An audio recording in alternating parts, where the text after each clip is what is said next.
വിശുദ്ധ മാർക്കോസ് എഴുതിയ സുവിശേഷം അധ്യായം 11 27 മുതൽ 33 ഉൾപ്പെടെയുള്ള വാക്യങ്ങൾ. യേശുവിൻ്റെ അധികാരം. അവർ വീണ്ടും ജെറുസലേമിൽ വന്നു. അവൻ ദേവാലയത്തിലൂടെ നടക്കുമ്പോൾ പ്രധാന പുരോഹിതന്മാരും നിയമജ്ഞരും ജനപ്രമാണികളും അവൻ്റെ അടുത്തെത്തി. അവർ അവനോട് ചോദിച്ചു, എന്തധികാരത്തിലാണ് നീ ഇവയൊക്കെ ചെയ്യുന്നത്? ഇവ പ്രവർത്തിക്കുന്നതിന് ആരാണ് നിനക്ക് അധികാരം നൽകിയത്? യേശു പറഞ്ഞു, ഞാൻ നിങ്ങളോട് ഒരു കാര്യം ചോദിക്കാം, എന്നോട് ഉത്തരം പറയുവിൻ. എന്തധികാരത്തിലാണ് ഞാൻ ഇവ ചെയ്യുന്നതെന്ന് അപ്പോൾ പറയാം. യോഹന്നാന്റെ സ്നാനം സ്വർഗത്തിൽ നിന്നോ മനുഷ്യരിൽ നിന്നോ? ഉത്തരം പറയുവിൻ. അവർ പരസ്പരം ആലോചിച്ചു. സ്വർഗത്തിൽ നിന്ന് എന്ന് പറഞ്ഞാൽ പിന്നെ എന്തുകൊണ്ട് നിങ്ങൾ അവനെ വിശ്വസിച്ചില്ല എന്ന് അവൻ ചോദിക്കും. മനുഷ്യരിൽ നിന്ന് എന്ന് പറയാൻ അവർക്ക് ജനങ്ങളെ ഭയമായിരുന്നു.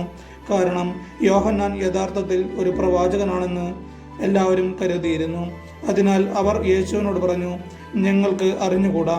അപ്പോൾ യേശു പറഞ്ഞു, എന്തധികാരത്തിലാണ് ഞാൻ ഇവ ചെയ്യുന്നതെന്ന് ഞാനും നിങ്ങളോട് പറയുന്നില്ല. നമ്മുടെ കർത്താവായ യേശു മിശിഹായ്ക്കും സ്തുതി.